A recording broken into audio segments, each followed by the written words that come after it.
네, 여러분 안녕하세요. 네, 오늘은 레위기의 첫 번째 제사로 등장하는 번제에 대해서 알아보도록 하겠습니다. 번제라고 번역된 히브리어 단어는 올라라고 하는 단어인데요. 어떤 분이 그렇게 설명하더라고요. 연기가 올라간다. 올라. 영어로는 burnt offering이라는 단어를 사용하고 있습니다. burn이라고 하는 말이 원래 태운다라는 뜻이잖아요. 그래서 태워서 드리는 예물, 태워서 드리는 제사, 이것이 바로 번제입니다. 태우니까 당연히 불이 사용되겠죠. 그래서 번제는 화제의 일종입니다. 자, 번제의 목적은 무엇일까요? 그것은 헌신과 경배의 의미를 갖습니다. 태운다면 남는 것이 없겠죠? 자, 남는 것이 없다는 것이 무슨 의미일까요? 네, 제사에서 태운다라고 하는 것은 소각한다는 의미가 아니라 하나님 앞에 드린다라는 뜻입니다. 그러므로 번제는 자기 자신을 온전하게 바치고 하나님과의 영적인 관계를 유지하며 하나님 앞에 헌신하는 삶을 다짐하는 것, 이것이 번제 속에 담겨져 있는 의미입니다. 온전한 예배의 모델로 그렇게 여겨지는 제사가 바로 번제입니다. 번제는 보통 아침과 저녁 상번제로 매일매일 드려지게 되어 있었고요. 안식일이나 또 매달 초하루에 또 무교절이나 속죄 제사와 같은 정해진 시간에 번제가 드려졌습니다. 자, 번제는 어떤 제물들이 사용되었을까요? 흠 없는 수컷 소나 또는 양, 염소, 비둘기 등이 사용되었습니다. 아마 각자의 형편에 따라 제물을 정했겠죠. 그 제물을 어떤 것으로 드릴까를 결정하는 것, 그것은 전적으로 제사를 드리는 그 사람의 몫입니다. 즉 자원제라는 거예요. 자원제라고 하는 것은 his own will, 그 사람의 의지에 따라서 드리는 것이라는 겁니다. 의무제가 있고 자원제가 있는데요. 자원제는 드려도 되고 드리지 않아도 됩니다. 그것에 대해서 누가 강요하거나 또 억지로 할 필요는 없다는 거예요. 다만 드린다면 온전한 헌신의 예배로 드려야 된다. 이런 의미가 있겠죠? 자, 번제를 드리는 절차는 어떨까요? 만약에 어떤 사람이 나의 삶을 하나님 앞에 드려야 되겠다. 내가 정말 하나님의 것이구나. 이런 마음이 들었다면 그는 이제 제사를 드리기로 결정을 하고 제물을 정하겠죠? 소나 양이나 염소나 비둘기 가운데 제물을 정할 것입니다. 흠 없는 짐승으로 정하겠죠? 그것을 가지고 회막들로 가지고 옵니다. 제사장들이 기다리고 있겠죠? 그들 앞에서 예배자는 그 짐승의 머리에 안수합니다. 그리고 그 짐승을 죽입니다. 누가 죽이죠? 예배자, 즉 제사를 드리기로 한 그 사람이 죽입니다. 각을 뜬다는 말은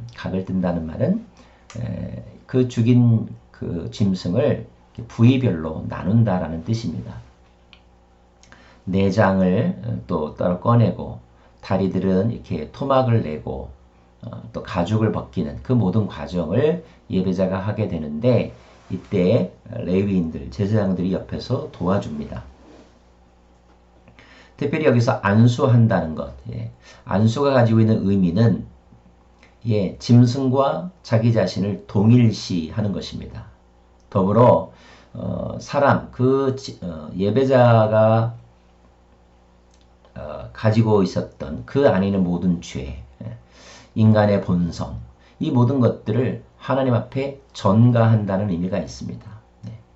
여러분, 레위기의 모든 제사는 기본적으로 속죄의 의미가 포함되어 있는데요. 헌신도 마찬가지입니다. 더러운 것을 헌신할 수는 없잖아요. 깨끗하게 해야 되지 않습니까? 깨끗하게 하기 위하여 짐승을 죽이고 피를 흘리게 되는데 사실은 그 사람이 흘려야 되는 피이지만 그 피를 짐승에게 대신 전가하여 그 짐승이 흘리게 한다는 것입니다. 이름으로써 대리적 형벌을 받는 것이죠. 왜 형벌을 가해야 됩니까?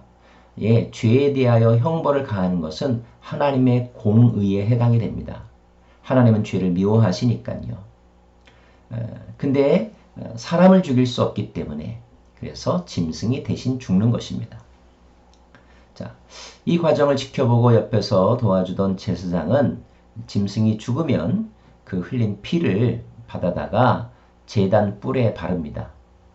번제단이 있잖아요. 번제단 사각형 내 귀퉁이에 이렇게 뾰족하게 올라온 제단의 뿔이 있는데 그 뿔들에 그 피를 바릅니다.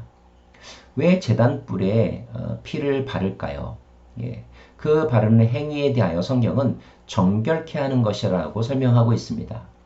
즉 피를 통하여 모든 죄를 깨끗하게 하는데 혹 그 제단에도 인간의 죄로 인하여 감염되지 않도록 인간의 죄로 더럽혀지지 않도록 제단을 정결케 한다는 의미가 있습니다. 바른 피 이외에 남아있는 모든 피들은 제단 아래에 붙습니다. 여러분 한번 상상해 보십시오. 어쩌다가 한 사람이 드리는 것이 아니라 수많은 공동체에 속한 사람들이 아침 저녁으로 이렇게 번제물을 가지고 와서 제사를 드리고 그때마다 피를 바른다면 아마 제단 주인은 피로 뒤범벅이 된 그런 땅이었으리라고 생각을 합니다. 그럼에도 불구하고 그 피를 붓는 것은 동일합니다. 그 땅이 거룩한 땅이어야 하기 때문에 그렇습니다. 자, 이제 피를 바르고 나면 이제 고기들이 남겠죠. 고기의 여러 가지 부위들이 남을 것입니다. 이것들은 어떻게 처리합니까? 네, 그 짐승의 내장에 있는 여러 가지 기름들 다 불태웁니다. 머리도 불태웁니다. 머리뿐만이 아니라 모든 고기를 다 불태웁니다. 남기지 않고 다 없앤다는 뜻입니다. 그러면 이 고기는 냄새를 풍기면서 연기와 불로 올라가겠죠. 근데 그때 피어나는 냄새에 대하여 성경은 이는 하나님께 향기로운 제사니라 향기롭다라고 이렇게 표현합니다. 여러분 고기를 굽는 것하고 고기를 태우는 것은 큰 차이가 있죠. 고기를 태우는 것은 그 냄새가 아주 역겨울 정도입니다. 그럼에도 불구하고 성경은 향기로운 냄새라고 했습니다. 왜 그렇게 표현했을까요? 네, 이것은 단지 고기가 타는 것이 아니라 인간의 죄가 소멸되는 것이기 때문에 하나님은 그것을 기뻐하신다라는 뜻입니다. 자, 하나도 남김없이 제물을 다 태웁니다. 온전한 헌신을 의미합니다. 그러면 남는 게 전혀 없을까요? 한 가지 남는 게 있습니다. 예, 그 짐승의 가죽이 남습니다. 근데 그 가죽은 제사장의 몫이라고 성경에 기록되어 있습니다.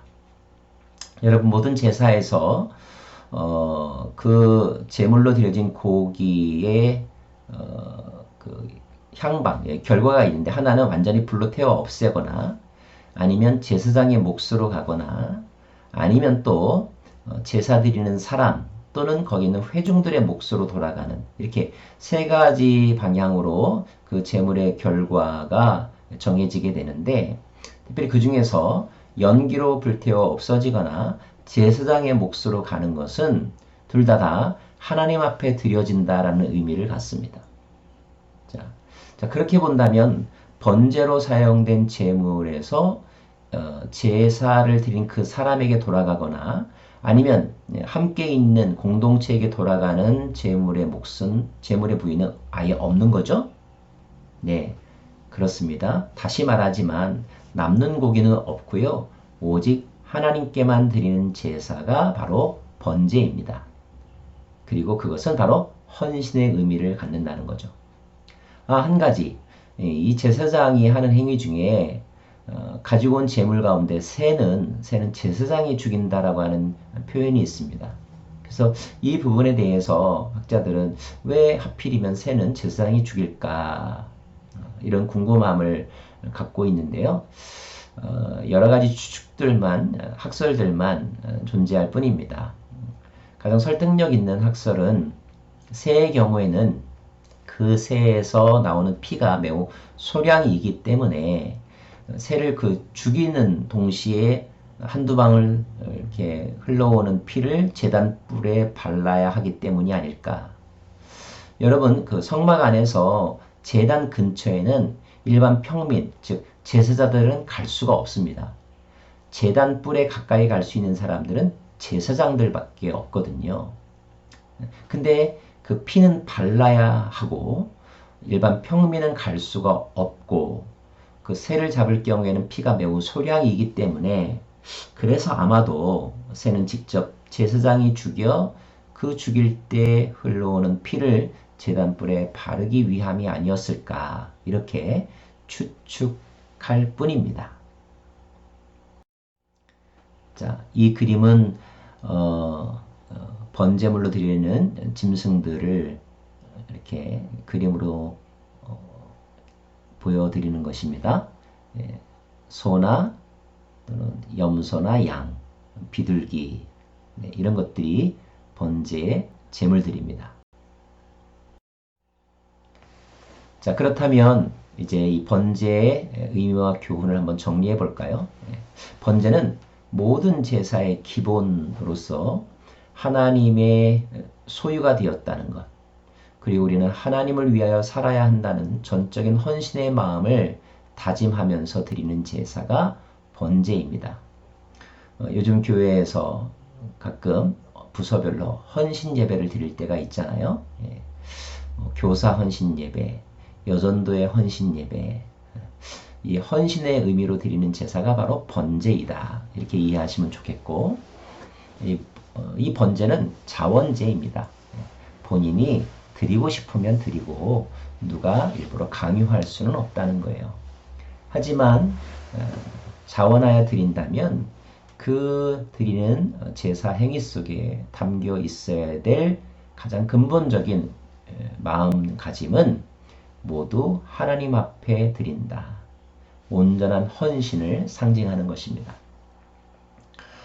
자, 이 번제가 영적으로 우리에게 주는 의미는 무엇일까요?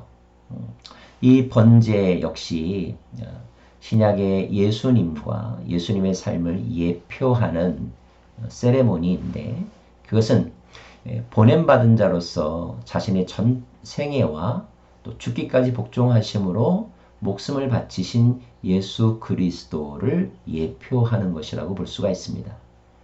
거꾸로 말하면 이 번제를 자신의 삶으로 보여주신 분이 바로 예수님이라는 거죠. 예수님은 일정 기간 또는 일정 부분만 하나님 앞에 헌신한 것이 아니라 그의 태어남부터 그의 죽음까지 그의 생애 전체를 하나님의 것으로 하나님을 위하여 하나님의 뜻을 성취하기 위하여 사셨던 분이십니다. 온전한 번제의 제물이 되셨다는 거죠. 그 제물 되신 예수 그리스도의 은혜로 인하여 우리는 죄로부터 자유하게 되었고 또 그 예수 그리스도와 믿음으로 연합되어 우리의 삶도 하나님의 소유, 하나님의 백성이 되었고 하나님 나라의 특권을 누릴 수 있게 되었다는 것입니다. 이 의미를 우리가 안다면 우리는 그 주님의 십자가의 구속과 그 은총을 깨닫고 감사하며 우리 자신의 삶을 거룩한 산제물로 하나님을 위하여 살아가는 것, 이것이 예수 그리스도 안에서 번제의 제사를 드린 우리가 이 땅을 살아가는 올바른 자세인 줄로 압니다. 로마서 12장 1절 말씀 잘 아시죠? 그러므로 형제들아 내가 하나님의 모든 자비하심으로 너희를 권하노니 너희 몸을 하나님이 기뻐하시는 거룩한 산 제물로 드리라. 이는 너희가 드릴 영적인 예배니라. 요한복음 4장 23절 말씀 예수님께서 사마리아 여인과의 대화에서 하신 말씀입니다. 아버지께 참되게 예배하는 자들은 영과 진리로 예배할 때가 오나니 곧 이때라. 아버지께서는 이렇게 예배하는 자를 찾으시느니라 하시면서 하나님은 영이시니 예배하는 자가 영과 진리로 예배할지니라. 이렇게 말씀하셨습니다. 사랑하는 여러분, 오늘 번제의 제사를 드리기로 소원해 보시지 않겠습니까? 자원해 보시지 않겠습니까? 저는 강요하지 않습니다. 그렇게 초청할 뿐입니다.